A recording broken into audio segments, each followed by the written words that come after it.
தாய் தமிழ் உறவுகளுக்கு வணக்கம். நடிகர் விஜயை தோற்கடிக்க பெரம்பூரில் பிரபல நடிகர் பிரச்சாரம் செய்கிறார். நடிகர் விஜயை தோற்கடிக்க பெரம்பூர் தொகுதியில் பிரபல நடிகர் பிரச்சாரம் செய்கிறார் என்ற தலைப்பில் இந்த காணொலியை காண்கிறோம். பிரபல தமிழ் திரைப்பட நடிகர் விஜய் தமிழக வெற்றி கழகத்தை ஆரம்பித்தார். பெரம்பூர் தொகுதியில் போட்டியிடுகிறார்.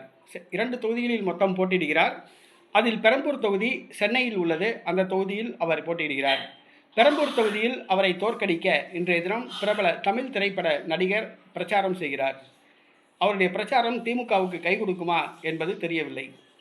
அந்த திரைப்பட நடிகர் யாருன்னு கேட்டிங்கன்னா, இந்த உலகநாயகன் அப்படின்னு சொல்லிட்டு இருப்பார் பார்த்தீங்களா, கமலஹாசன் தான் பிரச்சாரம் பண்ணுறார்.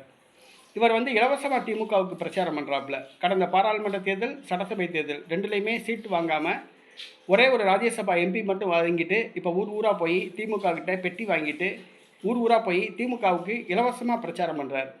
இன்றைக்கி பெரம்பூர் தொகுதியில் திமுகவை நடிகர் விஜயை தோற்க வைக்கணும் அப்படிங்கிறக்காண்டி பிரச்சாரம் பண்ணுறாப்புல. நடிகர் விஜய்க்கு கூடுற மாதிரி கமலஹாசனுக்கு கூட்டம் கூடுமா என்பது தெரியலை. ஏன்னா கமலஹாசன் திரையில் நல்லா பேசுவாப்புல, கேமரா முன்னாடி வச்சா நல்லா பேசுவாப்புல, மைக்கை கையில் கொடுத்தா அது அது அது அப்படின்னு பேசுவாப்புல.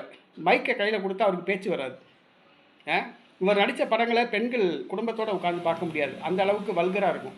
இரட்டை அர்த்தங்களில் பேசுவாப்புல.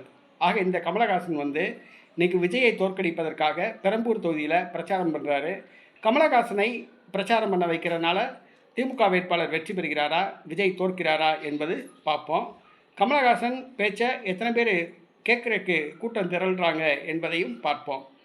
அதாவது இன்றைக்கி சினிமாவில் நடிச்சுட்டா நம்ம போய் பேசினோம்னா ஆயிரக்கணக்கான, லட்சக்கணக்கான, கோடிக்கணக்கான மக்கள் கூடுவாங்க அப்படின்னு நினப்பு. ஏதோ விஜய்க்கு பார்க்கணும்னு முதல் தடவையாக கூட்டம் வருது, அடுத்த தடவை கூட்டம் வருமா அப்படிங்கிறது கேள்விக்குறி. இப்போ கமலஹாசன் பழந்தின்னு கொட்டப்பட்டவர், பல திரைப்படங்களில் நடித்தவர், கட்சி ஆரம்பித்து தோல்வி அடைஞ்சவர். தற்பொழுது பெரம்பூர் தொகுதியில் நடிகர் விஜயை எதிர்த்து பிரச்சாரம் பண்ணுறாப்புல.